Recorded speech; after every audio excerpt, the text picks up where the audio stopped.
জীবনের ব্যস্ততা আর যান্ত্রিক শহরের কোলাহল থেকে মুক্তি পেতে আমরা সবসময় এমন একটা জায়গা খুঁজি যেখানে মন শান্ত হবে। এমন একটা জায়গায় যেখানে দাঁড়ালে মনে হবে বিশালতার সামনে আমরা কতটা ছোট, যেখানে সূর্য হাসে আর সাগর গায় বিশালতার গান। চলুন আজ আপনাদের নিয়ে যাই তেমনই এক মায়াপুরী সমুদ্রকন্যা কুয়াকাটায়। আসসালামু আলাইকুম রহমতুল্লাহ, ওয়েলকাম জানাচ্ছি আমাদের কুয়াকাটার ব্লগে। আজকে আমরা ঢাকা থেকে নিজে ড্রাইভ করে কুয়াকাটা যাব এবং কুয়াকাটার যে সমস্ত ফেমাস পর্যটন স্থানগুলো আছে সেগুলো আপনাদের সাথে আমাদের এই ব্লগে শেয়ার করব। আমরা টোটাল 3 রাত কুয়াকাটায় থাকব এবং আপনাদেরকে দেখাবো এরকম সুন্দর সূর্য উদয়, সেই সাথে থাকছে লেবুর চর বা লেবুর বনে সূর্যাস্তের মতো সুন্দর সুন্দর সব দৃশ্যগুলো। সো সম্পূর্ণ ব্লগটি এনজয় করতে শুরু থেকে শেষ পর্যন্ত দেখুন এবং চ্যানেলে নতুন হয়ে থাকলে সাবস্ক্রাইব করুন। So let's get started. ফজরের আজানের আগেই ওয়াক্ত হতেই আমরা সালাত আদায় করে রওনা হয়ে গেছি। আসো আসো। সকাল সকাল সিকিউরিটি গার্ডের ঘুম ভাঙলাম লিফট খুলে দেওয়ার জন্য। এই যে জওয়াদ, কোথায় যাচ্ছ? মারুটি?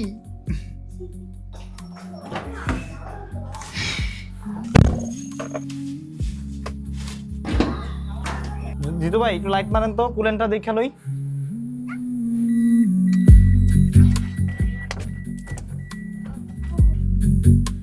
তো আমাদের জার্নিটা শুরু হচ্ছে এইখান থেকে আমাদের ছোট্ট আরিশার সাথে। তো আমরা এখন হচ্ছে ফজরের নামাজের একদমই পরপর, জাস্ট 5টা বেজে 15 মিনিট সামথিংয়ের মতো। আমরা অবশ্য ফজরের সালাতের ওয়াক্ত হয়ে যাওয়ার সাথে সাথে ফজরের নামাজ আদায় করে ফেলেছি। এই মুহূর্তে এখন আমরা হচ্ছে গাড়িতে সবাই উঠছি, এখনই রওনা হব কুয়াকাটার উদ্দেশ্যে। বিসমিল্লাহি তাওয়াক্কালতু আলাল্লাহ। তো মাশাআল্লাহ, বাচ্চাগুলো অনেক এনজয় করছিল। দীর্ঘদিন পর আমরা আবারও সফরে যাচ্ছি। আসলে আরিশা যখন পেটে ছিল ওর মায়ের, তখন আসলে আমরা তেমন একটা সফর করতে পারিনি। তারপরেও আরিশা পেটে থাকতে আমরা কিন্তু শ্রীমঙ্গল ট্যুর দিয়েছি। আরিশার যখন পেটে 6 মাস বা 7 মাস বয়স ছিল, সেটাও খুব দারুণ একটা ট্যুর ছিল। দেখতে দেখতে আমরা মাওয়া টোল প্লাজার কাছাকাছি। সকালে সুবেহ সাদিকের আলো ফুটে খুব সুন্দর একটা আভা তৈরি হয়েছিল। পরিবেশটা খুবই দুর্দান্ত ছিল। যাচ্ছি শ্রীনগর হয়ে মাওয়া টোল প্লাজায়।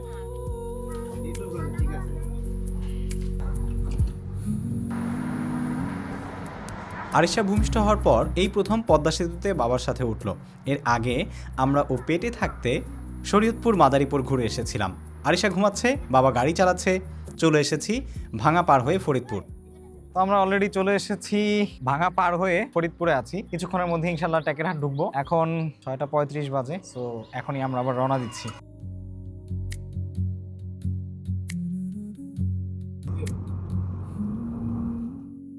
টেকেরহাটের ওই পাশে এর আগে কখনো আমি গাড়ি ড্রাইভ করে যাইনি।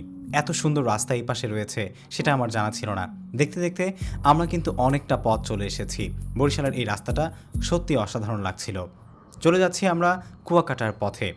আগেই গাড়িতে তেল ভরে রেখেছিলাম, কারণ তেল সংকটে আমাদের ঈদের সফরটা যেন মিস না হয়। সেই জন্য ঈদের আগেই আমরা ফুল ট্যাঙ্কি করে তেল ভরে রেখেছিলাম আমাদের গাড়িতে। তো আমরা চলে এসেছি বরিশাল একদম সদরে। বরিশাল সদরের এইখান থেকে আমরা হচ্ছে এই পাশে একটা ছোট্ট রেস্টুরেন্ট পাইছি। বাকি সব কিছুই বেশিরভাগ বন্ধ, কারণ আজকে হচ্ছে ঈদের মাত্র 2য় দিন সম্ভবত।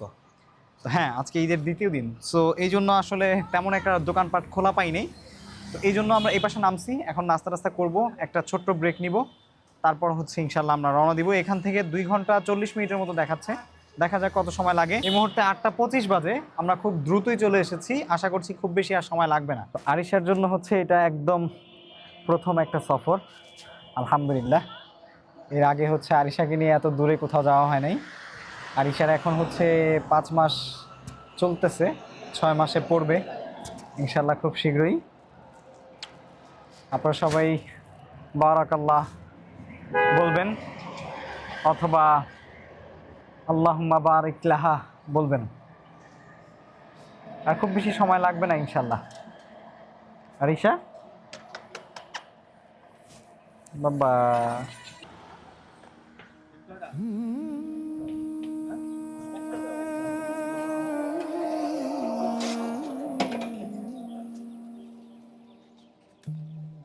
আলহামদুলিল্লাহ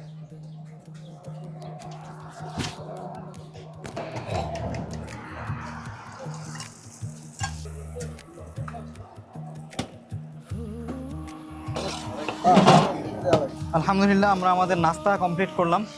দেখতে খুবই ছোট কিন্তু অসাধারণ নাস্তার স্বাদ ছিল। মানে বড় কোনো 5 স্টার রেস্টুরেন্টও মনে হয় এত সুস্বাদু পরোটা সহজে ভাজে না, এবং সব কিছুই খুবই ফ্রেশ মনে হয়েছে। ভাজি থেকে শুরু করে ডিম পোস্ট খেলাম, তারপরে ডিম মামলেট খেলাম বা অমলেট, আমরা যেটা বলেন, সব কিছুই খুবই ফ্রেশ মনে হয়েছে আমার কাছে। তো এখন আমরা রওনা করবো ইনশাল্লাহ। তার আগে এইখানে আমরা হচ্ছে চা খাচ্ছি, জিতু ভাই খাইতেছে। ওই পাশে খাদিজাকে দিয়ে আসছি চা, আর আমি এইখানে এই যে চা খাচ্ছি। আলহামদুলিল্লাহ চাটাও বেশ সুস্বাদু।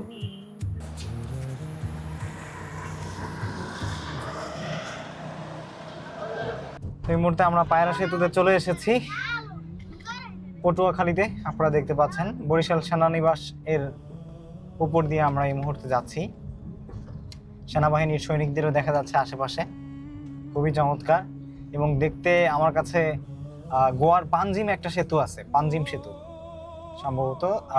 গোয়া এয়ারপোর্টে নামার পরে এরকম একটা সেতু পাওয়া যায়, ওই সেতুটা খুবই সুন্দর লাগছে। তো এরকমই একটা সেতু হচ্ছে আবার আমার কাছে এটা মনে হচ্ছে, দেখতে প্রায় অনেকটা কাছাকাছি। তবে পাঞ্জিম সেতুর হচ্ছে মাঝখান দিয়ে অনেকগুলো রশি টানা, কিন্তু এটাতে ওই রশিগুলো শুধু নাই, বাকি দেখতে প্রায় কাছাকাছি একই রকম, খুবই চমৎকার।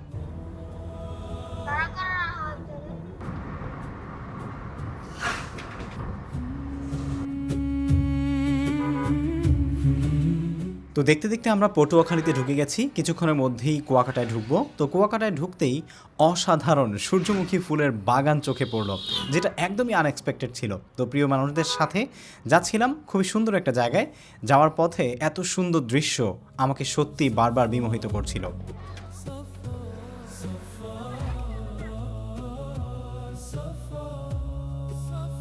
তো দীর্ঘ 6 ঘন্টা জার্নি করে আমরা হচ্ছে চলে এসেছি। মাঝখানে 1 ঘন্টা আমরা নাস্তার ব্রেক দিয়েছিলাম। এটা হচ্ছে ইলিশ পার্ক রিসোর্ট কুয়াকাটার। তো এটা হচ্ছে আমার ভাইরা ভাই, আমার বড় ভাই জিতু ভাই, ওনার ফ্রেন্ডের আসলে একটা শেয়ার আছে এখানে, যার কারণে এখানে থাকা আর কি। তো এরপরে যা যা করছি শেয়ার করছি। আমরা মাঝখানে হচ্ছে 1 ঘন্টা আমাদের ব্রেকফাস্টের জন্য বা নাস্তার জন্য ব্রেক নিয়েছিলাম। দীর্ঘ পথ ড্রাইভ করেছি, এখন আগে একটু ঘুমাবো, তারপরে ফ্রেশ হয়ে বিকেলে বের হবো। তো আমরা এখন খাবার দাবার খাইতে যাইতেছি, খুবই ক্লান্ত, তারপরে হচ্ছে খেতে তো হবেই। ইন্টারেস্টিং ব্যাপার কি জানেন, খাওয়া দাওয়া করে আয়সা মনে পড়লো যে ভিডিও করিনি। আসলে এখানে একদম লোকাল একদমই লোকাল একটা রেস্টুরেন্ট আছে, ওইখানে গিয়ে খাইলাম আমরা। এখানে আজকে একটা নতুন জিনিস খেলাম, সেটা হচ্ছে মুরগির কালো ভুনা। তারপরে হচ্ছে চিকেন ছিল, টমেটোর চাশনি ছিল, সাথে আরও ছিল আপনার মাছ ভর্তা, শুটকি ভর্তা, ডাল, বাইল্লা মাছের ভাজি। সেখানে আমরা খাইলাম পুঁই শাক। তো এই খাবারগুলো আমরা খাইছি, কিন্তু আনফর্চুনেটলি খুবই দুঃখিত, অনেক ক্ষুধার্ত ছিলাম, খাবার সামনে আসার সাথে সাথে খাওয়া শুরু করে দিয়েছি। সো এখন আবার আমরা রিসোর্টে চলে আসছি, এখন হচ্ছে রুমে যাব। রুমে গিয়ে তারপরে আমরা আবার একটু রেস্ট করব, দেন বিকালে আমরা ট্রাই করব লেবুর চরে সূর্যাস্ত দেখা যাক। রিসোর্টটা একটু ইউনিক করা হয়েছে। এই যে এইখানে যে রুমগুলো দেখা যাচ্ছে, এগুলো হচ্ছে আসলে রিসোর্টের যে কটেজ। এই যে উপরেও আছে, আবার হচ্ছে এই যে নিচেও আছে, আবার এই পাশেও কিছু আছে, আবার ওই পাশেও কিছু আছে। রাখো তাও না, রেখে নাও। তো খাবার খেয়ে এসে আমরা সবাই খুবই ক্লান্ত ছিলাম, তাই হালকা পাতলা ড্রিঙ্কস খেয়ে মোজো খেয়ে আমরা ঘুমের জন্য প্রস্তুতি নিচ্ছি।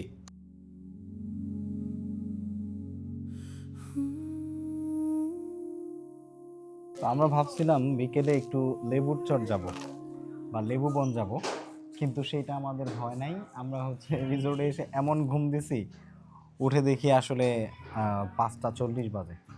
তারপর তড়িঘড়ি করে আমরা হচ্ছে আসরের সালাত আদায় করলাম, এখন মাগরিবের সালাত আদায় করে ফেলেছি। এখন আমরা একটু বাইরের দিকে বের হব, আশেপাশে বিচ কাছে যেখানে আছে সেদিক দিয়ে বিচের পাশে একটু ঘোরাঘুরি করব। তারপরে হচ্ছে রাতে বার্মিজ মার্কেট বা আশেপাশে যে এরিয়াগুলো আছে সেগুলো আমরা ঘুরে তারপরে হচ্ছে ইনশাল্লাহ আমরা আবার রাতের খাবার দাবার খেয়ে হোটেলে চলে আসবো, এবং কালকের যে ট্যুর প্ল্যান সেটা আমরা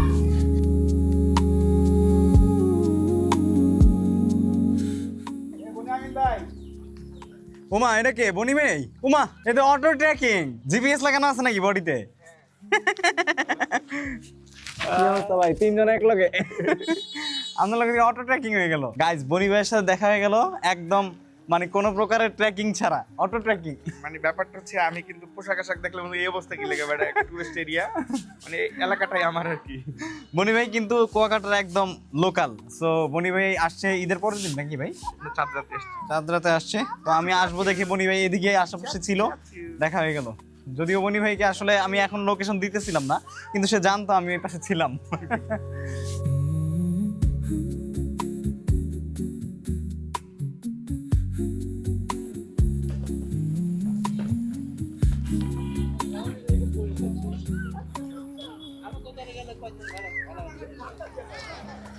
এই হচ্ছে আমাদের সমুদ্রের ফার্স্ট ইমপ্রেশন।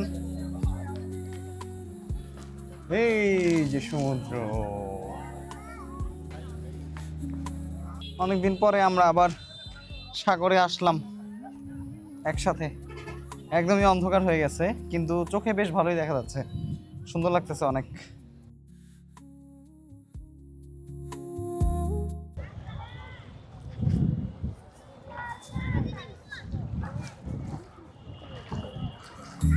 পাঁচমিশালি আচার খাবো, চালতা দিয়ে, কাঁচা আম, কাঁচা কলা, তেঁতুল।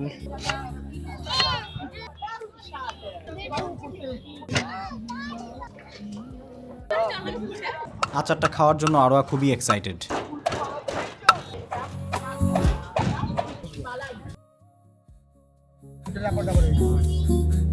আচারটা সত্যি খুবই সুস্বাদু ছিল। আপনাদের কাছে কেমন লাগবে জানি না, তবে আমার কাছে বেশ ভালোই লেগেছে, কারণ আচার টাচার আমি আবার খুব বেশি পছন্দ করি। তো যাই হোক, আরিশাকে নিয়ে আমি সমুদ্রে এবার সমুদ্র বিলাস করছি। আরিশার আসলে সত্যি একটা রিল্যাক্সিং টাইম ছিল, ও খুবই উপভোগ করছিল। যদিও বয়স মাত্র 5.5 মাস, কিন্তু মাশাআল্লাহ আরিশা সত্যিই খুব এনজয় করছিল। সে চুপচাপ বসে সমুদ্রের গর্জন, সাগরের ঢেউয়ের শব্দ এগুলো শুনছিল। আমার কাছে সত্যিই খুব শান্তি লেগেছে সেই সময়টায়, যে আরিশাকে নিয়ে যাওয়াটা এখন একটা সত্যিই ভালো সিদ্ধান্ত ছিল ওর মানসিক বিকাশের জন্য, একদম সূচনা লগ্নে। কারণ ও একদমই ছোট, এখন বড় হচ্ছে। বাচ্চারা খুব মজা করছিল, আর আরিশাও চুপ করে বসে থেকে সমুদ্রের গর্জন শুনছিল। অবশেষে চা পান করার পালা।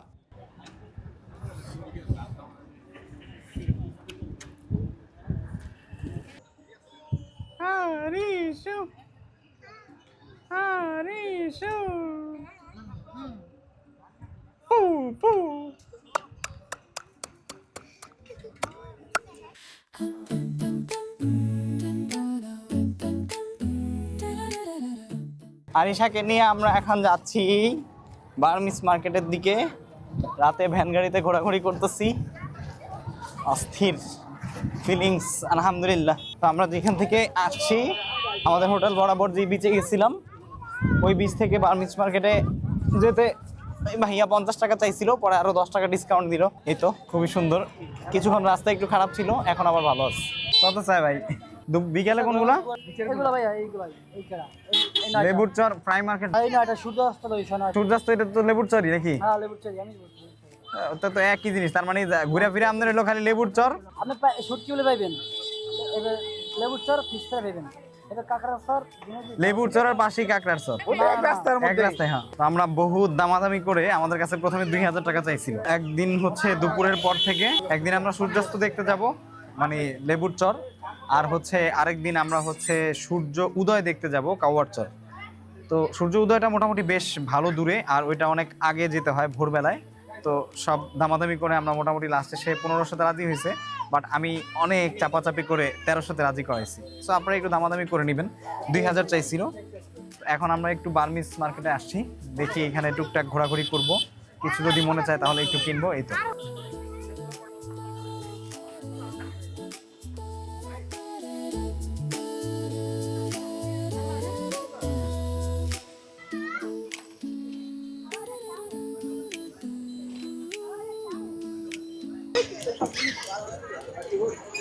সব জায়গা 20 টাকা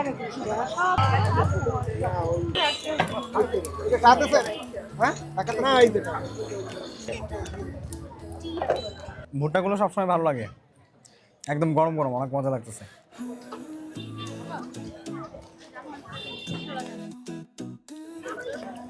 তো ভুট্টা খাওয়ার পরে আমরা আরও কিছুক্ষণ মার্কেটে ঘোরাঘুরি করলাম। আরিশা আমার কোলে ছিল, আমি ভুট্টা খাচ্ছিলাম, আর আরিশার আম্মু আর আরিশার বড় খালামণি ঘোরাঘুরি করছিল। এই ভাই যাইবেন? কত কত? ওই যে আমাদের হোটেলে কত? 40। তো আমরা এখন হচ্ছে আমাদের রাতের ডিনার করব। এখানে আমরা এখন রাখাইন পল্লীতে আছি, বার্মিস মার্কেট থেকে এই পাশে। এখানে অনেকগুলো রেস্টুরেন্ট আছে, আপনার যেটা ইচ্ছা আপনি খাইতে পারেন। একদম ওই পাশে হচ্ছে বার্মিস মার্কেটটা, আর এইখান থেকে শুরু করে এই এরিয়াটা জুড়ে পুরো হচ্ছে আপনার রেস্টুরেন্ট। আপনার যেখানে ইচ্ছে সেখানে খাইতে পারেন। সো আমরা ভাবতেছি যে এইখানে আমাদের ডিনারটা সারবো।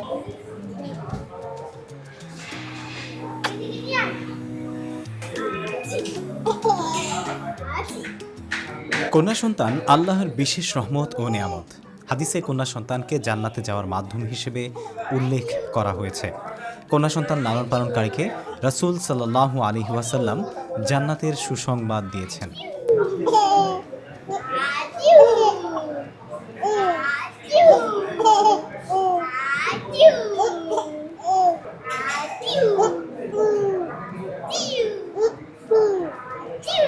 রাতের খাবার আমরা মিম রেস্তোরাঁয় খেয়েছি, ছিল অনেক রকমের মাছের আইটেম। আমার যেহেতু মাছ পছন্দ তাই দেখে খুশি হয়েছিলাম। সেই সাথে ছিল গোশত, বিভিন্ন ধরনের ডাল এবং ভর্তা ও ভাজি। তো আমরা হচ্ছে খাবার খাইতে বসে পড়ছি। এই হচ্ছে আমাদের আজকে রাতের খাবার। আমি আর জিতু ভাই রুটি খাচ্ছি, আর বাকি সবাই ভাত খাচ্ছে।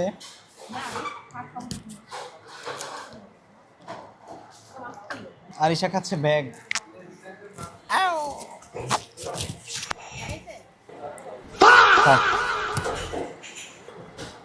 একটা বিষয় কি জানেন, আমি আমার এই মেয়েকে নিয়ে খাওয়া দাওয়া করা বা যে কোনো কাজ করাকে অনেক বেশি এনজয় করি।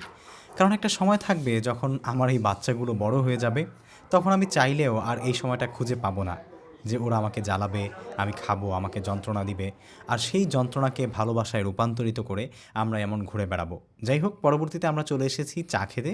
চা খাওয়ার পর আমরা চলে যাব হোটেলে। চাটা খুবই দারুণ ছিল, খুবই দুর্দান্ত ছিল। আর আমার আর তামান্নার তো চা ছাড়া একদিনও চলে না। অবশেষে আমাদের কুয়াকাটা সফরের প্রথম দিনের সুন্দর এই মুহূর্তটি শেষ করে আমরা ফিরে যাচ্ছি আমাদের রিসোর্টে। দেখা হচ্ছে আগামীকাল। আজকে আমাদের সকাল শুরু হচ্ছে আরিশার জন্য ব্যাগ বাঁধতে বাঁধতে, যেহেতু বাইরে যাব। তো আমরা এখনও নাস্তা করি নাই। নাস্তা করার জন্য হচ্ছে আগে বাইরে যাব, তারপরে হচ্ছে নাস্তাটা করে আমরা সমুদ্র বিচে যাব। এই যে আরিশা, আরিশা আরিশা তখন জোনাদের ছিল, জায়েদ, এই যে আরোয়া। আমরা এখন ফুটবল খেলবো না জোনাদ, এই যে আমাদের গাড়িটা এখানে ঢেকে রাখছি।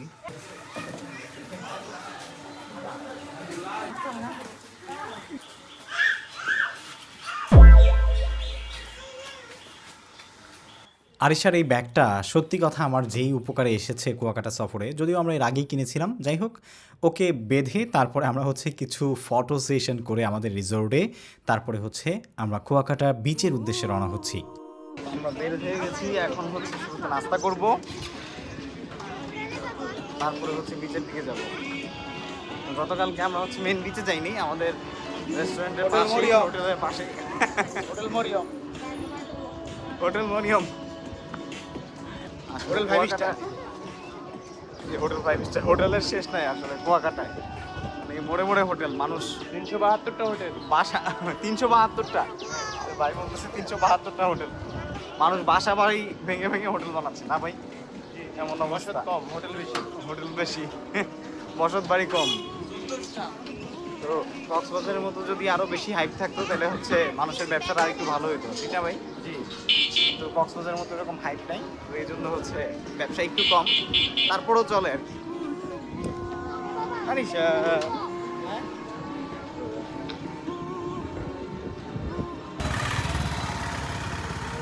তো দ্বিতীয় দিনে আমরা আমাদের নাস্তা করব রুচিতা রেস্টুরেন্টে, যেটা হচ্ছে বার্মিজ মার্কেটের পাশেই যে রাখাইনপল্লী মার্কেটটা আছে সেখানে।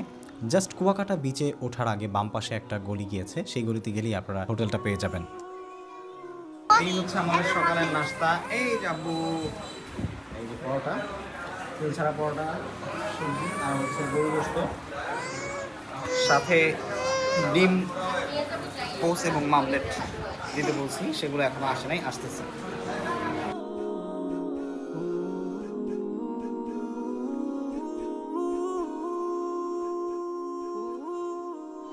আরিশা তো ঘুমায় গেছে।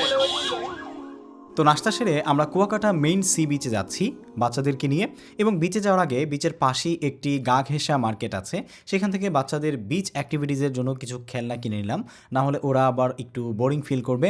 আর সেই সাথে আমরাও হচ্ছে কিছুটা সময় আসলে রিল্যাক্স করতে পারবো ওদের এই খেলনার কারণে। ফাইনালি আমরা কুয়াকাটা যে মেইন সি বিচ আছে সেখানে আসলাম। এখানে মানুষের রাশ অনেক বেশি, আমাদের হোটেলের সামনে হচ্ছে অনেক রাশ কম ছিল। এখানে আবার একটা পুলিশ ফাঁড়ির বক্স আছে, পাশে অনেক মানুষ।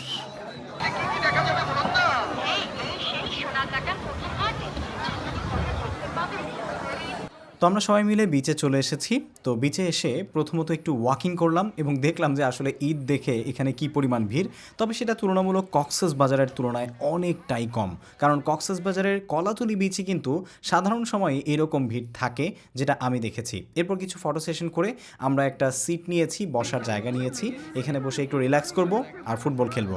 এখন আমরা সাগরে নামবো, মানুষ একটু বেশি, কিন্তু আসলে বিকেলবেলা মানুষ কম থাকবে, তখন বেশি এনজয় করা যাবে। এখন জাস্ট পানিতে তোলা।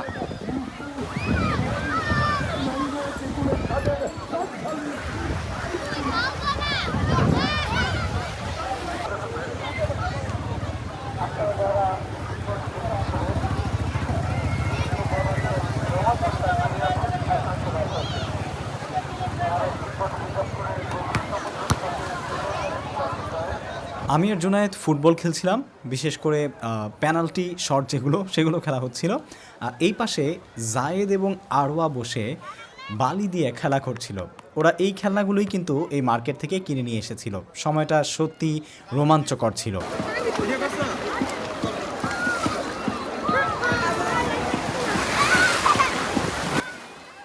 এরপর আরিশা প্রথমবারের মতো সমুদ্রের পানিতে পা ভেজালো মাত্র 5.5 মাস বয়সে, যেটা আরোয়ার পক্ষেও সম্ভব ছিল না, কারণ আরোয়া যখন গিয়েছিল তখন ওর বয়স সম্ভবত 3 বা 4 বছর ছিল আর কি। যাই হোক, পরবর্তীতে আমরা কিছু ফটো সেশন করে রিসোর্টে এসে ফ্রেশ হয়ে দুপুরের খাবারের জন্য বের হয়েছি। তো আমরা এখন পৌষি রেস্টুরেন্টের সামনে। এখন জানি না কক্সবাজারের পৌষি আর এই পৌষি এক কিনা। এই যে হচ্ছে কুয়াকাটা বিচটা এইদিকে, তারপরে এই রাস্তাটা হয়ে একদম এইখানে হচ্ছে পৌষি রেস্টুরেন্ট। চলুন পৌষি রেস্টুরেন্ট থেকে আমরা আমাদের দুপুরের লাঞ্চটা সারি, তারপর যাব লেবুর চর।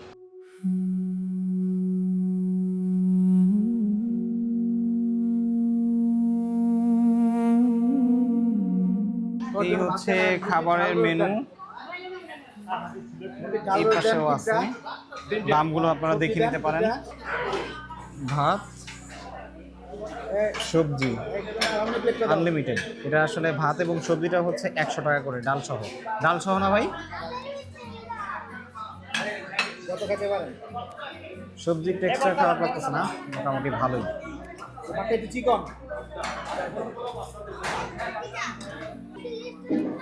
এসে গেছে ভর্তা। কোনটা কি ভর্তা? এটা বেগুন, আর ওই পাশে দুইটা শুটকি দেন। আচ্ছা, আমি খাইলেই বলতে পারবো এটা কি ভর্তা। এরপরে হচ্ছে চিকেন অর্ডার দিয়েছে দিদু ভাই, কারণ পোলাপান চিকেন ছাড়া খাইতে চায় না। সেই সাথে আমরা দুইটা রূপচাঁদা মাছ অর্ডার করছি, আর হচ্ছে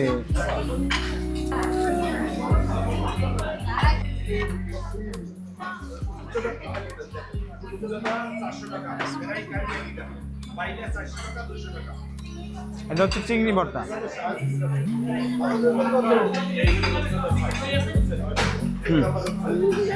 এই যে ভাইয়া রূপচাঁদা নিয়ে আসছে, আচ্ছা দেখা যাক স্বাদ কেমন হয়। হ্যাঁ, আমরা একটু দেরি করে চলে আসছি।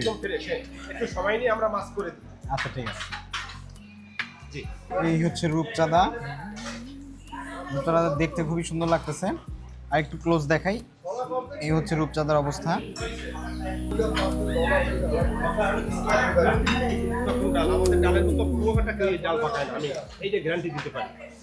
ডালের চেহারাও সুন্দর লাগছে। সুন্দর, আপনি একটু খেয়ে দেখবেন। হ্যাঁ অবশ্যই, সবগুলোই খাবো।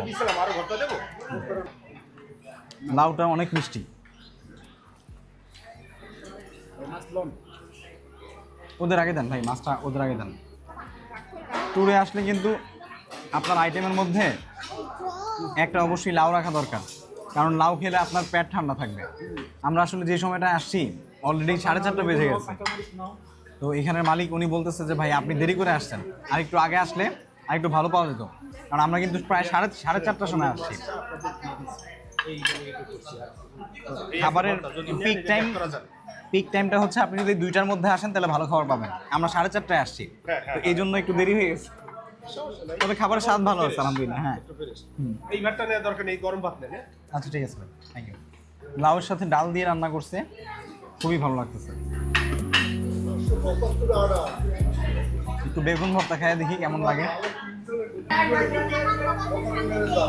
আচ্ছা এবার একটু রূপচাঁদা মাছটা নিই, লেজটা নিচ্ছি। রূপচাঁদা নিচ্ছ তোমরা? একদম গরম, একদম এইমাত্র রান্না করে দিচ্ছি। ও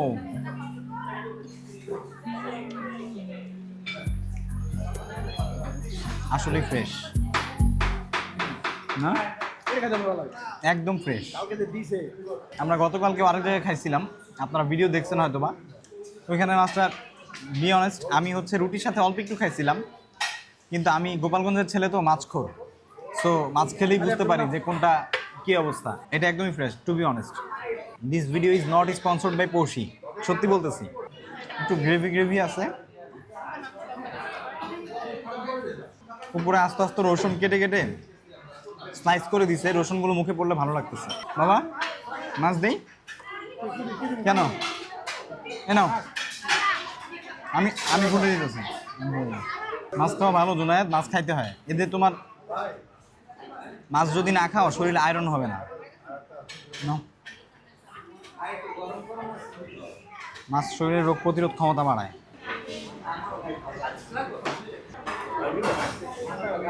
আর কোনো উল্টাপাল্টা তেলে ভাজে নাই, বোঝা যাচ্ছে ঠিক না?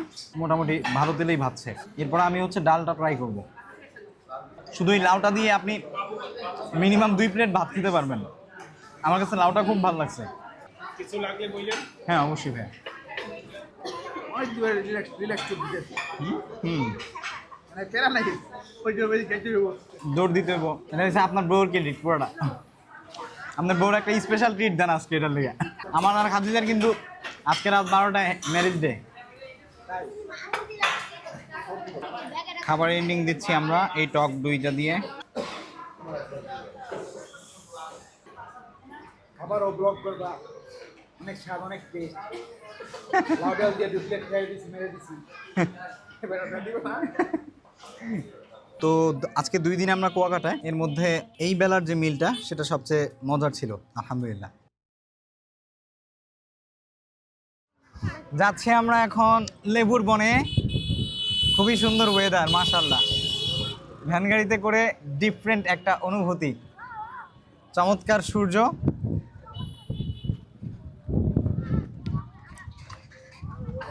এখন মনে হচ্ছে যে আসলে একটা রিল্যাক্স ট্যুর হচ্ছে। ক্রেডিটটা কার? হ্যাঁ, রিল্যাক্স টুরের ক্রেডিট। রিল্যাক্স ট্যুরের ক্রেডিটটা হচ্ছে মারিয়াম আপুর। সে হচ্ছে চাইছিল 1 সপ্তাহ থাকবো, কিন্তু তার হাজব্যান্ড রাখবে না।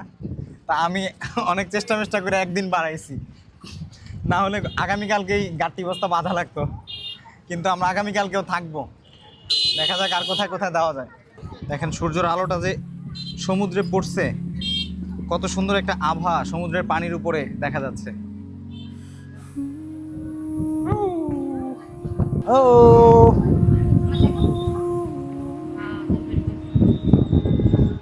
আরিশা, আরিশা বাবা, কোথায় যাচ্ছ তুমি?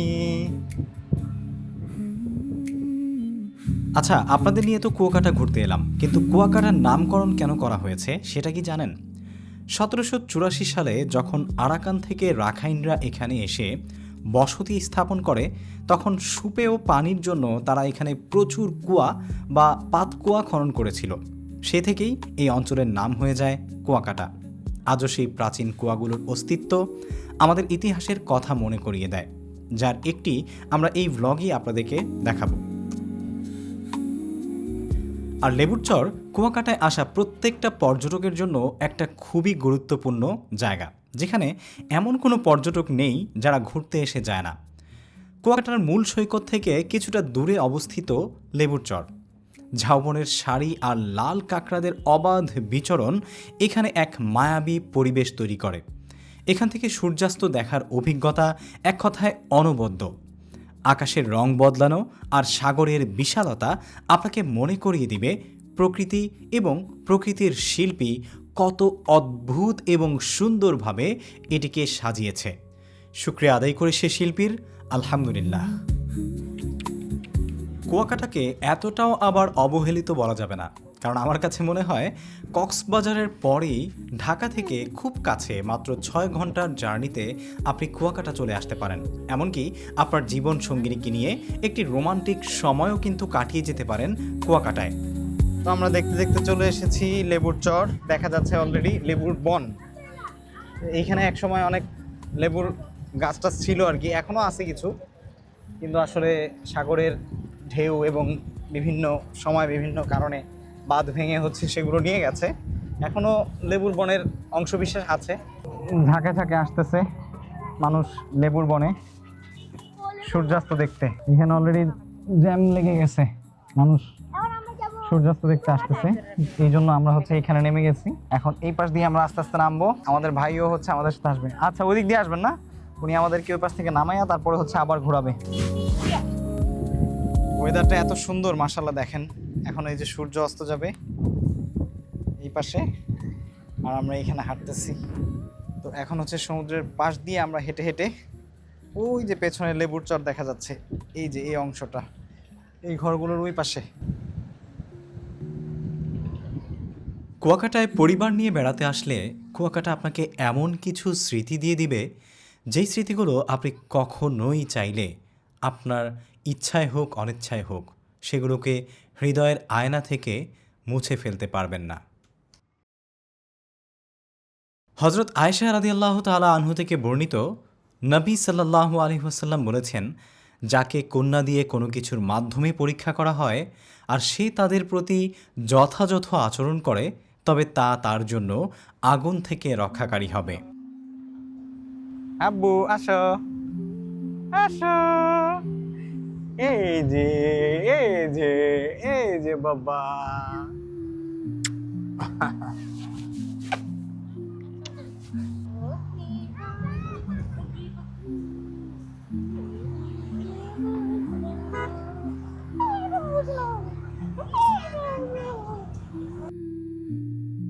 আমাদের এই পুরো সফরটাকে একদম চোখের নয়ন মণি করে রেখেছিল আরিশা এবং জাওয়াদ।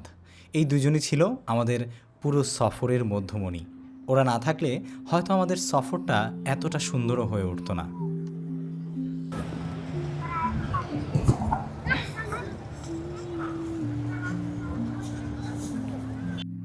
আমার আরিশা বাবু,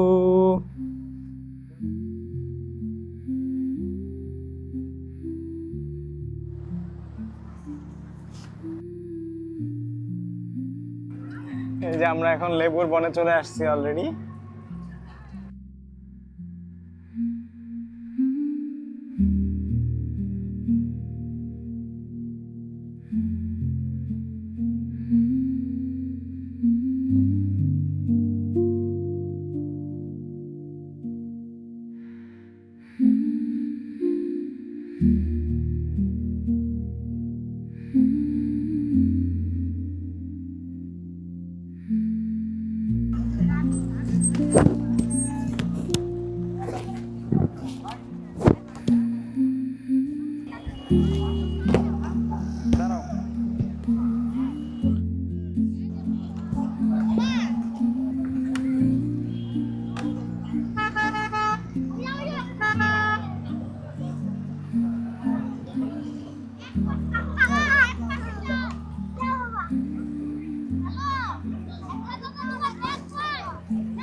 তো সূর্যাস্তের আগে এখানে সবাই হচ্ছে দোলনায় দোল খাচ্ছে। এখানে আরিশা, আরিশার আম্মু, এখানে জায়েদ, এখানে আরওয়া, তারপরে হচ্ছে জাওয়াদ হাসান, তারপরে হচ্ছে জুনায়েদ। লেবুরচর আসতে আসতে আমাদের আসরের নামাজের সময় প্রায় শেষ প্রান্তে ছিল, তাই কুলকিনারা না পেয়ে এখানেই আমাদের অটোর উপরে এই চমৎকার দৃশ্যে সূর্যকে সাক্ষী রেখে আল্লাহ রাব্বুল আলামিনের সিজদায় লুটিয়ে পড়ি আসরের সালাতে। আপনাদেরও দাওয়াত রইল, যেখানেই থাকুন নামাজ আদায় করুন।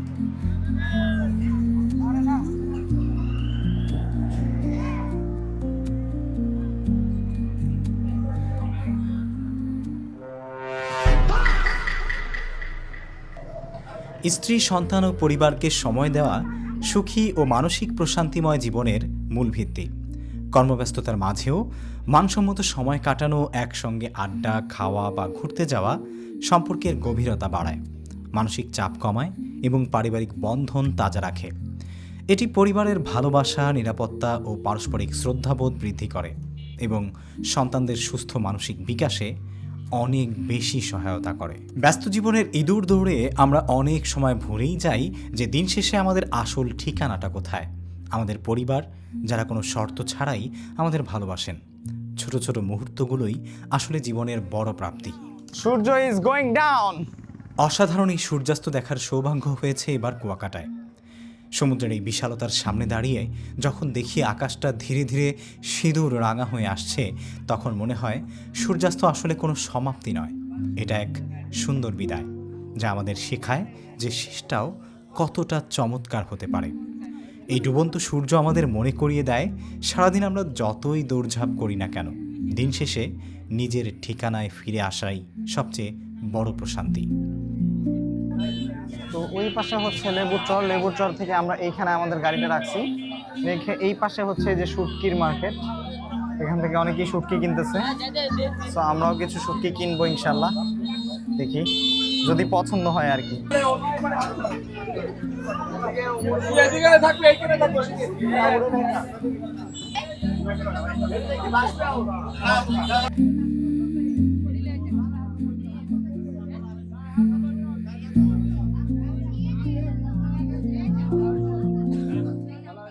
এখানে অনেক ধরনের শুটকি আছে, আপনার দেখে দেখে আপনার যেটা পছন্দ সেটা আপনি কিনতে পারেন।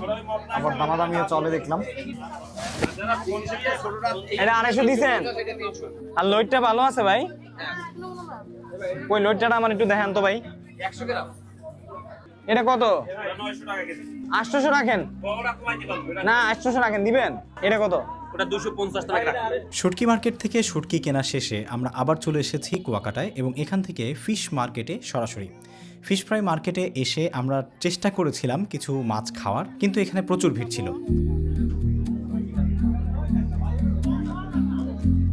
মাছের দাম কক্সবাজারের চাইতে বেশি মনে হলো, তারপরেও আমরা অনেক দরাদরি করলাম। দরাদরি করে এই মাছগুলো এবং কাঁকড়াগুলো নিয়েছি আমরা 2600 টাকায়। আর এখানে ছিল আসলে একটা স্যালমন মাছ, আর একটা হচ্ছে কোরাল মাছ এবং 7-8টা কাঁকড়ার মতো আর কি। এই যে এই জায়গায় হলো ফিশ মার্কেট, এখানে কিছু ফুচকার দোকানও আছে।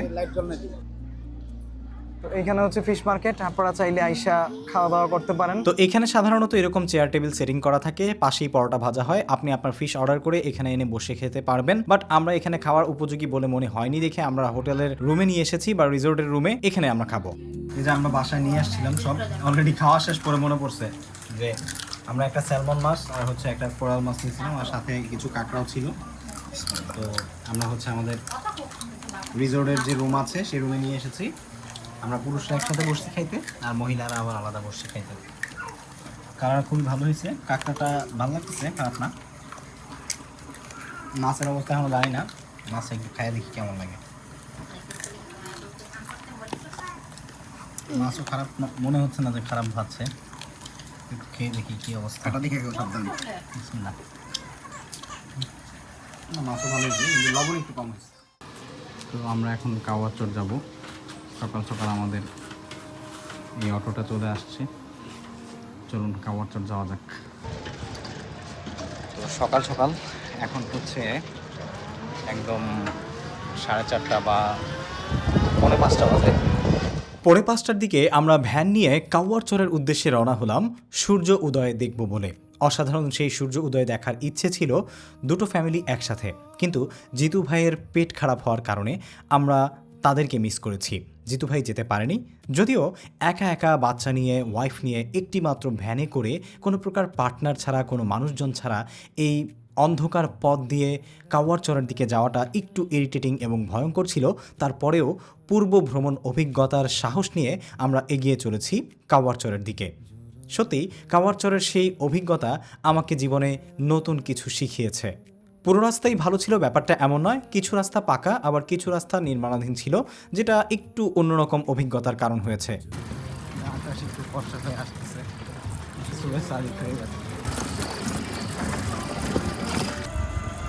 আমার সাথে ভ্রমণে আমার ওয়াইফ আসার আলো, কারণ যেখানেই কোনো তিমির অন্ধকার সেখানেই সাহস জুগিয়ে দেয় সে। আর আমার সাথে ভ্রমণ করতে করতে তার মানসিকতাও এমন হয়ে গেছে। আমরা অলরেডি চলে আসছি কাওয়ার চর। তো এই হচ্ছে কাওয়ার চর আসার পর এখানকার একটা পরিবেশ, যেখানে কিন্তু সকাল সকাল নাস্তাও করতে পারবেন। এখানে ইলিশ এবং খিচুড়ি অনেক ফেমাস। যাই হোক, ওই দিকটায় হচ্ছে আমরা যাব চরের দিকে।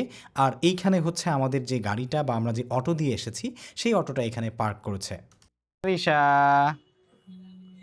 আরিশা, আব্বু, এই যে আব্বু, এই যে বাবা, কোথায় আসছো, কোথায় আসছো? আম্মু, তুমি সূর্যোদয় দেখতে আসছো? এই যে বাবা, এই যে বাবা, যাও আম্মু যাও। এই যে কত মানুষজন যাচ্ছে, আস্তে আস্তে সকালের আলো ফুটতেছে, মাশাআল্লাহ।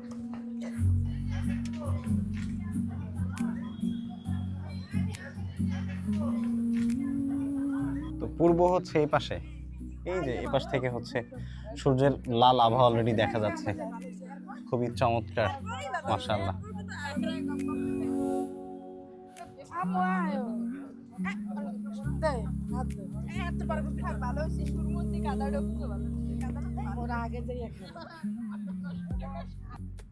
আরিশা, কোথায় আসছো? আম্মু, এই যে আমাদের মাদার তেরেসা, আমাদের মাদার তেরেসাকে নিয়ে আমরা সূর্য উদয় দেখতে আসছি। আজকে আরেকটা ইন্টারেস্টিং বিষয় হচ্ছে, আমার আর তামান্নার আজকে marriage anniversary, marriage day. So এই শুভ দিনে আমরা নতুন আরেকটা সূর্য উদয় দেখতে এসেছি একসাথে, আমাদের দুইটা কলিজার টুকরা নিয়ে। না মাদার তেরেসা, এই মাদার তেরেসা, এই মাদার তেরেসা, এই মাদার তেরেসা।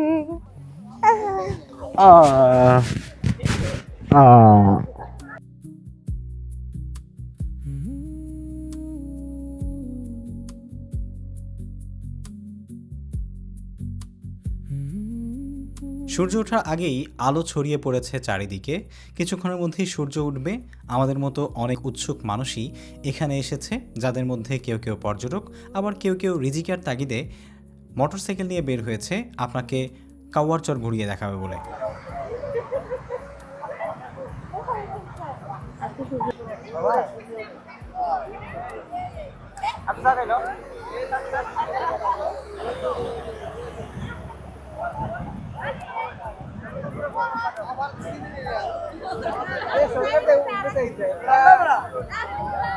আবহাওয়াটা মাশাআল্লাহ এত সুন্দর, দেখেন কত মানুষ আসছে, শুধু আমরা একাই না। সূর্য ওঠার সময় অলরেডি হয়ে গেছে, সূর্যের লাল আভা ওই পাশে দেখা যাচ্ছে, কিন্তু সূর্য এখনো উকি মারেনি, আমরা এখনো সূর্যকে দেখতে পারিনি, কিন্তু সূর্যের লাল আভা দেখা যাচ্ছে আকাশ থেকে। সূর্যের লাল আভাটা, ওই তো সূর্য উঠতেছে, ওই যে দেখো, ওই যে দেখো, ওয়াও, মাশাআল্লাহ মাশাআল্লাহ, ওই যে সূর্য ওঠা শুরু হয়ে গেছে।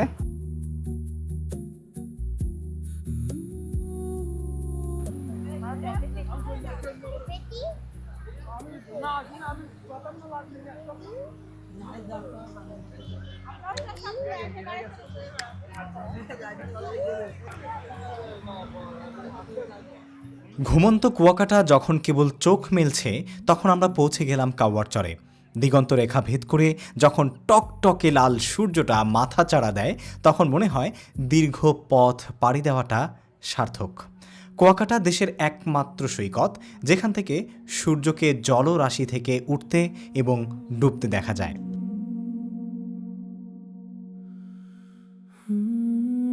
আসলে আমাদের বাংলাদেশে দেখার মতো অনেক জায়গাই আছে, বিশেষ করে কুয়াকাটাটা যারা ঢাকায় থাকেন তাদের জন্য কক্সবাজার যাওয়া আসলে 12 ঘন্টার জার্নি করে, কখনো কখনো 13-14 ঘন্টা।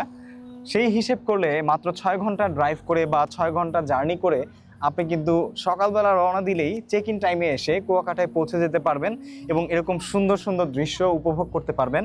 সেই সাথে হচ্ছে আপনি সাগর, তারপরে হচ্ছে মোটামুটি ঝাউবন, পাহাড় যদিও তেমন একটা চোখে পড়ে নাই, কিন্তু ন্যাচারাল যে সৌন্দর্যগুলো আছে সেগুলো সত্যি অসাধারণ।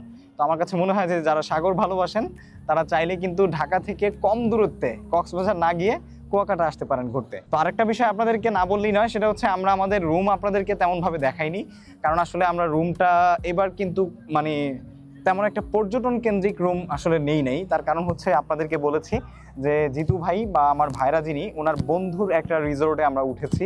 সেখানে রুম ভাড়াগুলো হচ্ছে সাধারণত আপনার 3,000, 3,500 বা 5,000 টাকা থেকে শুরু আপনার 6-7 হাজার টাকা পর্যন্ত। এটা আসলে সিজন বেজে আপনার দাম কম বেশি হয়। আমরা একটা হানিমুন কটেজ এবং একটা সুইটমুন কটেজ নিয়েছি। দুইটা কটেজে আমরা আসলে 3 রাত্রি যাপন করব আর কি। আমি চেষ্টা করব ছোট্ট একটা ছবি আপনাদেরকে দেখিয়ে দেওয়ার। তেমন একটা আহামরি কিছু না, সেই জন্য আমি তেমনভাবে ইনক্লুড করিনি। বাট এখানে খাবার দাবার খুব বেশি মানে আপনার এক্সপেন্সিভ না। আমি মোটামুটি আপনাদেরকে পুরো ব্লগে কিছু কিছু অংশে শেয়ার করেছি। আর কক্সবাজারের চাইতে মোটামুটি বেশ সস্তাই আছে। আর হোটেলে আসার ক্ষেত্রে আপনি চাইলে booking.com ইউজ করতে পারেন, বা পার্সোনালি আপনি হচ্ছে যদি কোনো পরিচিত কেউ থাকে কুয়াকাটায় তাদের মাধ্যমে কাটতে পারেন। আর দরাদরি করলে ডেফিনেটলি ডিসকাউন্ট পেয়ে যেতে পারেন। তো আমরা এইখানে বসে একটু রিল্যাক্স করতেছি। ক্ষুধা লেগে গেছে আরো, আর না আরো ক্ষুধা লাগছে। সূর্য এখন অনেক উপরে উঠে গেছে। তো আমরা হচ্ছে একটু বসে আছি, কিছুক্ষণ রিল্যাক্স করব, তারপরে দেখা যাক লাল কাঁকড়ার দেখা পাই কিনা। একটু লাল কাঁকড়া দেখে তারপরে হচ্ছে আমরা আবার ব্যাক করব আস্তে আস্তে। তো এইখানে একটা জিনিস আসলে খুবই লক্ষণীয়, সেটা হচ্ছে কুয়াকাটা অনেক বেশি মানে বিপর্যস্ত ময়লা আবর্জনা এগুলো দিয়ে। তো শুধু কুয়াকাটা না, কক্সবাজারেও আমি এই সমস্যা দেখেছি। তো আমার মনে হয় যে আমাদের গভর্নমেন্টের এদিকে একটি নজর দেওয়া উচিত। আমাদের দেশের পর্যটন খাতগুলোতে যেন আসলে এই ময়লা আবর্জনার দিক থেকে মানুষ আরেকটু কেয়ারিং হয়, গভর্নমেন্ট থেকে কোনো ইনিশিয়েট নেওয়া হয়। হ্যাঁ, তো তাহলে আসলে এগুলোকে আরও বেশি আকর্ষণীয় করে তোলা যাবে, এবং শুধু দেশীয় পর্যটন না, বিদেশি পর্যটনরাও তাহলে আশা করি আসবে ইনশাল্লাহ। সুন্দর সুন্দর ডাব এখানে, দেখি কোনটা নেওয়া যায়। ভাই কোনটা কত? আসেন আসেন আসেন। কোনটা? এই এটা আপনি বললেন 140 আর 130 আছে। 150, এটা 130 রাখেন। না না, এটা ছোট তো, বড় ডাব না ভাই। না না, কি বলেন, এগুলো ঢাকায় 100 টাকা করে। এই তুমি খাবা? দুটোই আছে না, একটা দেন, একটা, দুইটা লাগবে না।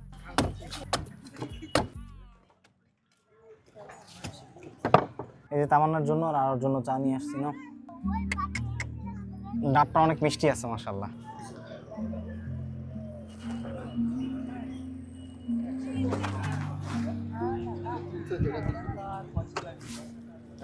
আমার কোনো না লাগতো না।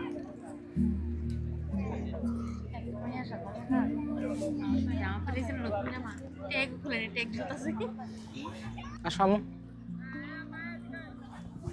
এই যে বাবা, এই যে বাবা, এই যে বাবা, বাবা বাবা। আরিশা এই প্রথম এই ওয়েদারের মধ্যে এত সকালে বাইরে আসলো, এর আগে কখনো আসেনি।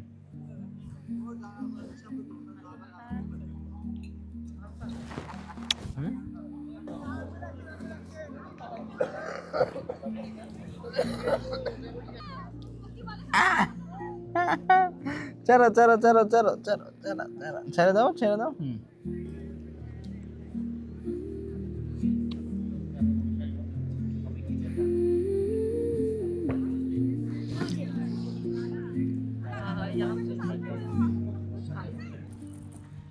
তো আমরা এখন চলে যাচ্ছি।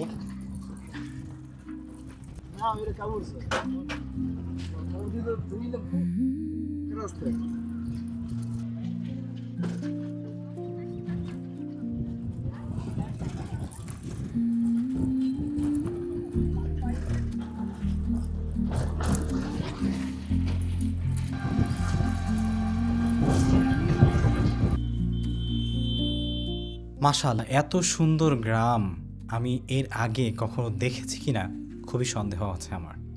কারণ দেখুন, আমরা যদিও গ্রামীণ পরিবেশে বড় হওয়া একটি দেশের মানুষ, কিন্তু কুয়াকাটার এই সৌন্দর্য আমি এর আগে অন্য কোনো গ্রামে দেখিনি। সত্যি অতুলনীয় এবং অবর্ণনীয়। এতটা বিমোহিত হয়েছি যেটা হয়তোবা সমুদ্র দেখেও হয়নি, যতটা এই গ্রাম দেখে হয়েছি।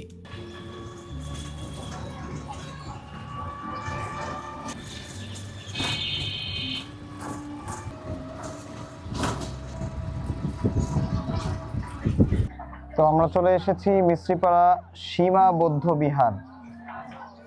তো এখানে হচ্ছে রাখাইন পল্লী আছে, সেই সাথে একটা মিষ্টি পানির কুয়া আছে, আর হচ্ছে এই রাখাইন মার্কেটটা আছে আর কি। দেখি এখানে নাস্তা টাস্তা অনেক কিছুই পাওয়া যাচ্ছে। ডাব কত করে টিকিট ভাইয়া? 20 টাকা? 1000 টাকা নোট যে ভাই, ভাঙতি টাকা তো নাই, আছে খুচরা নাই ভাই? আমার কাছে 35 টাকা আছে। না এই যে, হ্যাঁ থ্যাংক ইউ। আমাদের কাছে 5 টাকা কম ছিল, তারপরে হচ্ছে আমাদেরকে টিকিট দিয়ে দিছে। কম ছিল বলতে আমাদের কাছে 1000 টাকার নোট ভাঙতি ছিল না, তারপরেও দিছে। ঢুকলাম আর কি, দেখি ভিতরে কি অবস্থা। এই যে এটা হচ্ছে এই যে বৌদ্ধের মন্দিরটা। মিস্ত্রিপাড়ায় অবস্থিত এই সীমা বৌদ্ধ বিহার, যা কুয়াকাটার সাংস্কৃতিক বৈচিত্র্যের এক জীবন্ত সাক্ষী। বিহারের ভেতরে প্রবেশ করলেই চোখ ধাঁধিয়ে দেয় উপমহাদ্বীপের অন্যতম বৃহত্তম এই বুদ্ধ মূর্তিটি। প্রায় 35 ফুট উচ্চতার এই শান্তসৌম্য মূর্তিটি তৈরি করতে সময় লেগেছিল কয়েক বছর। এই স্থাপনাটি শুধু একটি ভাস্কর্য নয়, এটি এই অঞ্চলের মানুষের গভীর বিশ্বাস ও শ্রদ্ধার প্রতীক, বিশেষ করে বৌদ্ধ সম্প্রদায়ের জন্য। মিষ্টি পানির কূপ নাম হলেও কিন্তু কোনো মিষ্টি পানি নাই, ভেতরে আমরা দেখলাম শুধু ময়লা পানি। সম্ভবত 100 বছর আগে রাখাইনরা যে মিষ্টি পানির কুয়াগুলো খনন করেছিল, এটি সেগুলোর মধ্যে একটি। এই গেটটার ভেতর দিয়ে হচ্ছে রাখাইন পল্লীতে ঢোকার প্রবেশদ্বার। তো 20 টাকা দিয়ে টিকিট কাটলে আপনি এটা দেখে আসতে পারেন। বৌদ্ধবিহারের ঠিক পাশেই গড়ে উঠেছে রাখাইনদের সাজানো গোছানো এই পল্লী। তাদের মাচাং দেয়া ঘর আর সহজ সরল জীবনযাপন সত্যিই ডিফারেন্ট। ঐতিহ্যের ধারক বাহক এই জনপদ নিজেদের সংস্কৃতিকে টিকিয়ে রাখতে বদ্ধপরিকর। পাশেই দেখা মিলবে ছোট ছোট শিশুদের পাঠশালা, যেখানে তাদের মাতৃভাষা ও ধর্মীয় শিক্ষা দেওয়া হয়। রাখাইন সম্প্রদায়ের গভীর বিশ্বাস আর সংস্কৃতির প্রতিফলন ফুটে ওঠে এখানকার বিভিন্ন ছোট বড় স্থাপনা ও ভাস্কর্যে। সাগরের গর্জন আর রাখাইনদের এই বৈচিত্র্যময় সংস্কৃতি সব মিলিয়ে কুয়াকাটার এক অনন্য জনপদ তৈরি হয়েছে এই মিস্ত্রিপাড়ার সীমা বৌদ্ধবিহারে। এইখানে হচ্ছে রাখাইন পল্লী বা হচ্ছে বৌদ্ধবিহারটার পাশেই, ঠিক এই পাশে হচ্ছে মিস্ত্রিপাড়া রাখাইন তাঁত পল্লী। আপনারা যদি রাখাইনের কোনো তাঁতের জিনিসপত্র কিনতে চান তাহলে কিনতে পারেন। আর এইখানে হচ্ছে বিভিন্ন দোকানপাট। পূর্ব দিকের ঘোরাঘুরি শেষ, এবার কুয়াকাটায় ফিরে যাবার পালা।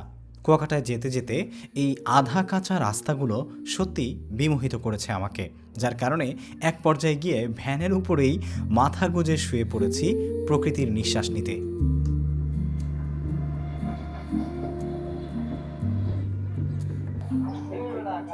কুয়াকাটা এসে এবার আমরা ব্রেকফাস্ট সেরে নিব পায়রা রেস্টুরেন্টে। পায়রা রেস্টুরেন্টের খাবারগুলো আমার কাছে একটু ইউনিক লেগেছে, যদিও সেখানে শুধু ব্রেকফাস্ট করার সুযোগই হয়েছিল।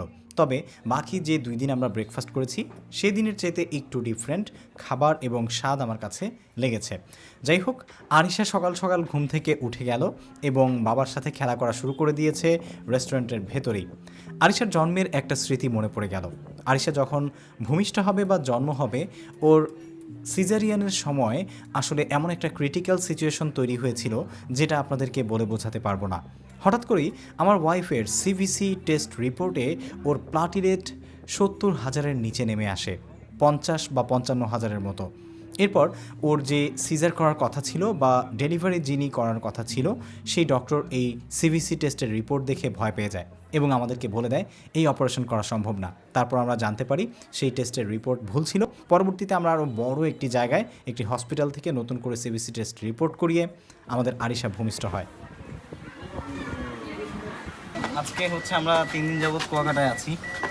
আজকে আমাদের শেষ দিনে আমরা আমাদের গাড়ি নিয়ে বের হচ্ছি একটু প্রাইভেট বিচ ভাইব নিতে কুয়াকাটার লেবুরচর যাওয়ার পথের একটি পয়েন্টে, যেখানে সত্যি অসাধারণ এক ভিউ পাওয়া যাবে। তো আজকেও আমরা পৌষিতে খেতে আসলাম। এখানে গাড়িটা আমাদের পার্ক করেছি, এই পাশে হচ্ছে পৌষি। চলেন যাই।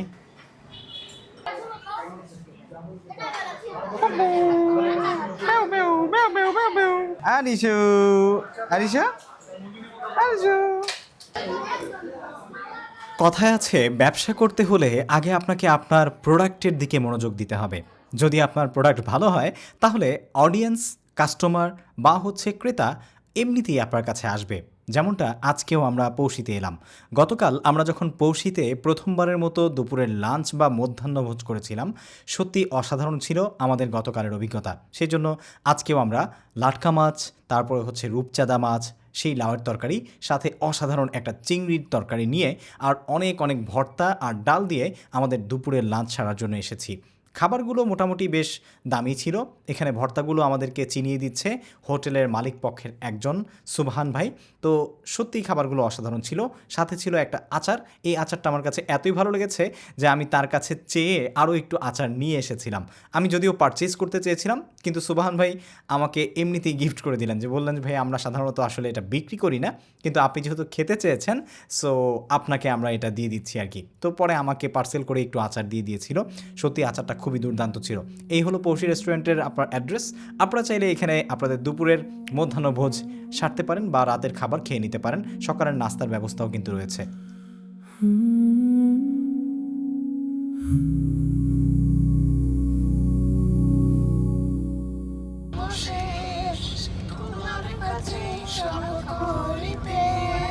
খালু ফুলের তোরা ধরে রাখছে, কলার তোরা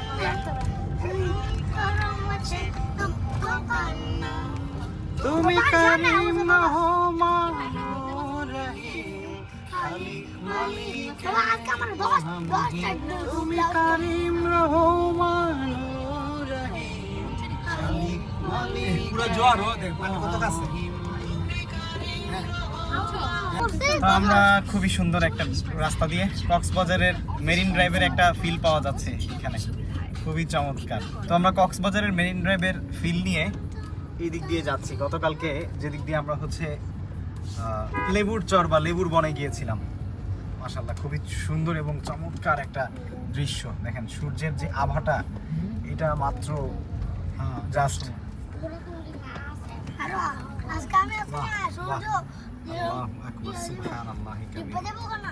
দেখেন কত সুন্দর, কত সুন্দর।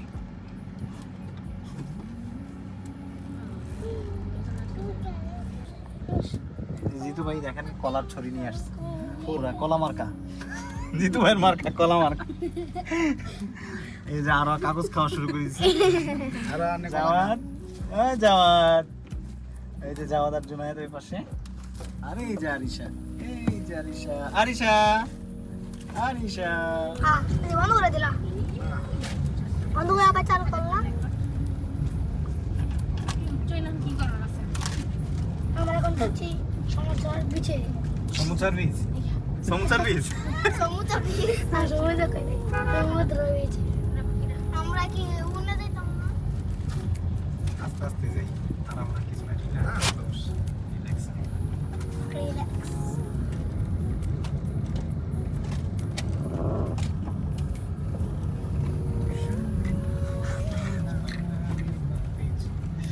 তো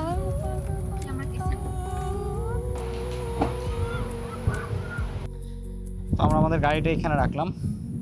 এই হচ্ছে আমাদের ওই যে পাটি বিছাইছে, ওইখানে আমরা সবাই বসবো। খুবই চমৎকার দৃশ্য দেখেন, সুবহানাল্লাহ। এখানে সূর্য অস্ত যাচ্ছে, আমাদের গাড়িটা এখানে রাখছি। এইখানে হচ্ছে এখন কিছু সময় আমরা অতিবাহিত করব। খুবই চমৎকার জায়গা, মাশাআল্লাহ। একবার আসলে এখানে মনে হবে বারবার আসি। তো একটা দুর্ঘটনা ঘটে গেছে, সেটা হচ্ছে আমার এই যে মাইক্রোফোনটা, এই মাইক্রোফোনের আরেকটা ট্রান্সমিটার আছে। ওই ট্রান্সমিটারটা সম্ভবত পৌষি হোটেলে থেকে খাবার খেয়ে বের হওয়ার সময় এখান থেকে আরিশাকে করে নেওয়ার সময় হয়তো বা পড়ে গেছে। তো পড়ে যাওয়ার কারণে আমি আর খেয়াল করি নাই। তো এখন গাড়ি থেকে নেমে হঠাৎ করে দেখি যে ওই রিসিভারটা ট্রান্সমিটারটা নাই। ভাগ্য ভালো যে এইখানে একটা ট্রান্সমিটার আছে, তো আরেকটা ট্রান্সমিটার আমাদের ইয়েতে ছিল আর কি, তো সেই জন্য সেটা হচ্ছে আমরা এখন ইউজ করতেছি। তো দেখেন এই হচ্ছে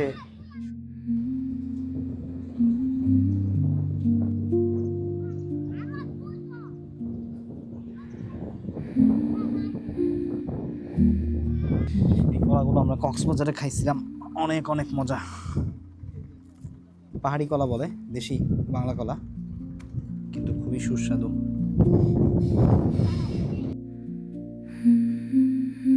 আমি তামান্নার কাছে কলা নিয়ে যাই। তামান্নার আমি ওই যে সাগরের পাশে দাঁড়া কলা খাবো। ওই যে তামান্নার আরো সাগরের পাশে একদম। ভাই কেমন লাগতেছে আমাদের এই ট্যুর? অসাধারণ। আজকে আমাদের বিবাহ বার্ষিকীর দিনটা আলহামদুলিল্লাহ খুবই ভালো যাচ্ছে।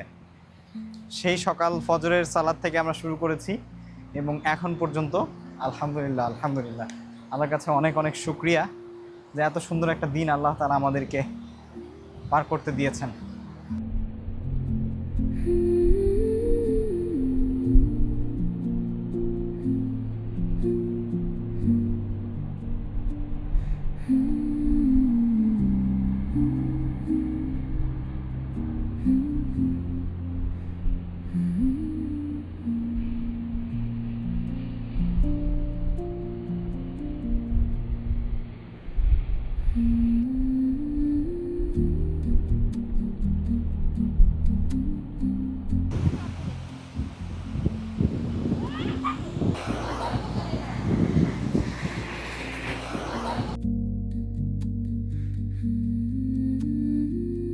পায়ে সমুদ্রের ঝাপটে আসা ঢেউ আর আকাশের ওই রক্তিম আভা যখন সমুদ্রের নীল জলরাশিতে আছড়ে পড়ছে, তখন মনে হয় প্রকৃতি যেন তার সবটুকু রং ঢেলে দিয়েছে আমাদের এই মুহূর্তটাকে রাঙিয়ে দিতে।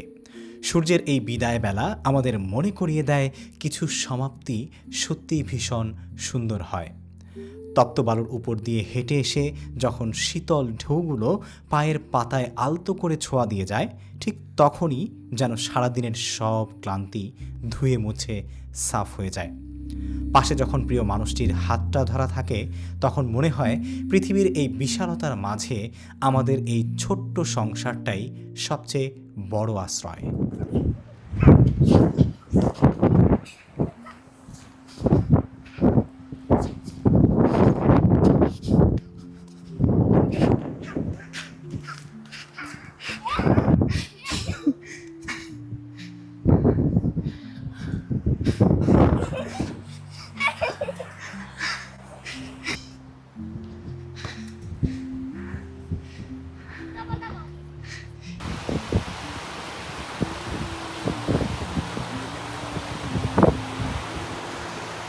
আমার এই ন্যাচারের শব্দ বা সমুদ্রের ঢেউয়ের শব্দ খুবই পছন্দের। আমার বিশ্বাস আমার মেয়েরও পছন্দের, সেজন্য ওকে আমি আমার মতোই ঘুম পাড়িয়ে দিয়েছি এইখানে। একটু পরেই দেখলাম পাশেই একজন জেলে সমুদ্রে জাল টানতে টানতে মাছ ধরার চেষ্টা করছিলেন, কিন্তু প্রতিবার তো আর বড় বড় মাছ ওঠে না। তবে সে ছোট ছোট কি যেন পোনা মাছ এখান থেকে সংগ্রহ করছিল, সেগুলো হয়তোবা তিনি কোনোভাবে বিক্রি করবে। সাথে উঠেছিল কিছু চিংড়ি মাছও, তবে সে চিংড়ি মাছের চাইতে ওই ছোট ছোট পোনা মাছগুলোকে বেশি প্রায়োরিটি দিচ্ছিল। আমি জানি না সেগুলো কোন মাছ। সে অনেক আক্ষেপ নিয়ে বলছিল, আসলে সবসময় তো মাছ ওঠে না, তাই যেগুলো ওঠে সেখান থেকে গুরুত্বপূর্ণগুলো কি আমরা বাছাই করি। যাই হোক, কিছুক্ষণ পরেই অনেক জেলেরা এখানে চলে আসে, তাই আমরাও সেখান থেকে সব কিছু গুটিয়ে বিদায় নিয়ে নিই সমুদ্রের পাড় থেকে। তোমারই সুবাস মেখে দুজাহান সুরভিত, আধারো রাত্রি হলো তারকা শোভিত, তোমারই নূরের ছটায় করে নিখিল যে জুলজুল। হৃদয়ে রেখেছি তোমায় ইয়া প্রাণের রাসূল, তুমি যে রহমতে আলম এক রবের মকবুল। এতদিন বারবার ওরা ঘোড়ায় উঠতে চাচ্ছিল, কিন্তু আমরা আসলে তেমন একটা সুযোগ করে উঠতে পারিনি ঘোড়ার টাইমিংয়ের সাথে আমাদের টাইমিংয়ের, যার কারণে এই রাতের বেলায় আমরা ওদেরকে ঘোড়ায় চড়াতে নিয়ে এলাম কুয়াকাটা সমুদ্র সৈকতে। এখানে ঘোড়ায় চড়ার পর কিছু লাইট তারপরে খেলনা কিনে আমরা তান্দুরি চা খাওয়ার জন্য কুয়াকাটার যে নামাটা আছে, বিচে নামার আগে যে জায়গাটা, সেই জায়গাটা থেকে বসে এখানে তান্দুরি চা খাওয়ার অভিজ্ঞতা নিলাম। সো তান্দুরি চায়ের সাথে এখানে কিন্তু সেই ফেমাস রুটি পোড়াও রয়েছে, যারা খেতে চায় তারাও খেতে পারে। সম্ভবত এটা কুষ্টিয়াতে ভাইরাল হয়েছিল, বাট সেও এখানে সেল করছে। চা খেয়ে আমরা রুচিতা রেস্টুরেন্ট থেকে আমাদের রাতের খাবার সেরে নিই। রাতের খাবার সেরে রিসোর্টে চলে যাই এবং পরবর্তী দিনে ঢাকায় ব্যাক করার জন্য প্রস্তুতি নিই। আমাদের কুয়াকাটা জার্নি শেষ, এখন আমরা রওনা হচ্ছি ইনশাআল্লাহ ঢাকার উদ্দেশ্যে। ফজরের নামাজ হোটেলেই আদায় করলাম রিসোর্টে। তাওয়াক্কালতু আলাল্লাহ। কুয়াকাটা থেকে ফজরের ওয়াক্ত হওয়ার সাথে সাথে নামাজ আদায় করে আমরা 4:50 রওনা হই ঢাকার উদ্দেশ্যে। কিন্তু কুয়াকাটা শহর পার হওয়ার পর আমাদের জন্য অপেক্ষা করছিল এক ভয়ঙ্কর পরিস্থিতির। এমন এক কুয়াশাচ্ছন্ন শহরে আমরা হারিয়ে গিয়েছি, যেখানে এক হাত সামনেও কিছু দেখা যাচ্ছিল না। আপনাদের হয়তোবা মনে হতে পারে কুয়াশা কম, কিন্তু আমরা গাড়ির ভেতরে ছিলাম, সামনের গ্লাস থেকে এত অন্ধকার ছিল বলে বোঝানো যাবে না। 7টা নাগাদ আমরা ধীর গতিতে গাড়ি চালিয়ে যখন কুয়াশা কেটে গেল, তখন আবার আমাদের গাড়ির গতি সাবধানতার সাথে অবলম্বন করে পৌঁছে গেলাম মাদারীপুর। এরপরেই আমাদের ঢাকার দিকে ফেরা। তো আলহামদুলিল্লাহ আমরা কুয়াকাটা থেকে সহি সালামতে আমাদের বাসায় এসে পৌঁছেছি, আমাদের গন্তব্যে পৌঁছেছি আল্লাহর অশেষ রহমতে, অশেষ কৃপায়। তো আমাদের আজকের এই সফরের সবচেয়ে বড় শিক্ষা যেটা ছিল সেটা আপনাদের সাথে একটু শেয়ার করি। সেটা হচ্ছে ঈদে, আসলে এই ঈদে বিশেষ করে 2026 সালের ঈদ উল ফিতরে অনেক বড় বড় সড়ক দুর্ঘটনা, জাহাজ, তারপরে হচ্ছে লঞ্চ, ইভেন আপনার হচ্ছে ট্রেন, হ্যাঁ, তারপরে বাস ডুবি, এরকম অনেকগুলো দুর্ঘটনা ঘটেছে। এর মধ্যেও যে আল্লাহ রাব্বুল আলামিন আমাদেরকে সহি সালামতে বাসায় বা গন্তব্যে পৌঁছে দিয়েছেন, আমাদের সন্তানাদি সহ, স্ত্রী পরিবার সহ, সেই জন্য আল্লাহর কাছে লাখো কোটি শুকরিয়া। আর এই সফর থেকে আমার সবচেয়ে বড় যে শিক্ষাটা, সেই শিক্ষাটা হচ্ছে আমি প্রত্যেকটা লম্বা ড্রাইভে বা হচ্ছে লম্বা সফরে আলহামদুলিল্লাহ চেষ্টা করি যাতে করে নিজের দিক থেকে আল্লাহর কাছে সর্বোচ্চ পানাহ চাওয়া যায়। সেই জন্য প্রত্যেক সফরের আগে আমি সফর শুরু করার আগে যে নামাজ থাকে সেই নামাজটা পড়ি এবং সাথে সালাতুল সফর আদায় করি, আল্লাহর কাছে সাহায্য প্রার্থনা করি যেন আল্লাহ রাব্বুল আলামিন আমাদেরকে সহি সালামতে গন্তব্যে পৌঁছে দেন, কোনো প্রকার বিপদ আপদ আমাদের যেন ছুঁতে না পারে, আল্লাহ যেন গায়বী মদদ দেন, গায়বী খাজানা দ্বারা সকল চাওয়াগুলো পূরণ করে দেন এবং যে কোনো প্রয়োজন যেন আল্লাহ তাআলা গায়বী মদদ থেকে আমাদেরকে সাহায্য করেন। সেই জন্য প্রত্যেকটা সফরের আগে আমি চেষ্টা করি আল্লাহর কাছে দোয়া করে এই জিনিসটা চাওয়ার জন্য, ক্ষমা প্রার্থনা করার জন্য। এবং আমি আলহামদুলিল্লাহ যতবারই আল্লাহর কাছে এইভাবে সফরের সালাত আদায় করে করে সফর সম্পূর্ণ করেছি, ততবারই আমার প্রত্যেকটা সফরই আলহামদুলিল্লাহ কোনো প্রকার বিপদ আপদ মুক্তই ছিল এ পর্যন্ত আমি যেগুলো পেয়েছি। এটা সম্পূর্ণ আল্লাহ রাব্বুল আলামিনের ইচ্ছা এবং আমার আল্লাহর কাছে সবসময় এটাই প্রত্যাশা থাকে। সো এই সফরের শিক্ষা এটাও যে এবারও এত এত দুর্ঘটনার মধ্য দিয়ে আমরা যে আমাদের পরিবারকে নিয়ে সহি সালামতে গন্তব্যে আসতে পেরেছি এবং আমাদের ঈদের একটা সফর ট্যুর আনন্দ ভ্রমণ আমরা শেষ করে আসতে পেরেছি, সেই জন্য আল্লাহর কাছে আবারও লাখ কোটি শুকরিয়া আদায় করছি। আর আপনাদের সবাইকে ধন্যবাদ জানাচ্ছি। আমাদের এই ব্লগের মাধ্যমে আমি চেষ্টা করেছি সাগরকন্যা বা সমুদ্রকন্যা কুয়াকাটার যে সমস্ত দর্শনীয় স্থানগুলো আছে সেগুলো আপনারা কোথায় কোথায় যেতে পারেন এবং আমি কোথায় কোথায় গিয়েছি, আমি পার্সোনালি কী কী অ্যাক্টিভিটিস করেছি, সেই সাথে কেমন খরচ হতে পারে, যেগুলো আসলে টুকটাক বলা পসিবল বা স্ক্রিনে দেখিয়ে দিয়েছি আপনাদেরকে, সেগুলো জানানোর চেষ্টা করেছি। আর এর পাশাপাশি আমি ব্লগিং সম্পূর্ণ আমার ব্যক্তিগত কারণে করি, এমনটা না যে আমার ব্লগ সবার দেখতে হবে। আমি হচ্ছে আমার স্মৃতিগুলো ধরে রাখার জন্য আমার বাচ্চারা, তারপরে হচ্ছে আমার ফ্যামিলি, আমার পরিবারকে নিয়ে আমি যখন যেটা করছি এটা যেন আজ থেকে 5-10 বছর পরে আমি আবার পুনরাবৃত্তি করতে পারি, দেখতে পারি এবং নিজেকে বলতে পারি যে না, তুমি আসলে তোমার লাইফে তোমার পরিবার নিয়ে এই অ্যাচিভমেন্টগুলো তোমার আছে, ঠিক আছে। শুধুমাত্র নিজের জন্য আমি ব্লগগুলো করি, তারপরেও আপনাদের সাথে শেয়ার করা, যাতে করে হয়তো আপনাদের মধ্য থেকে কেউ ভিডিওগুলো থেকে উপকৃত হয়ে যাবেন। দেখা হচ্ছে পরবর্তী কোনো ব্লগে। দোয়া করবেন। আসসালামু আলাইকুম।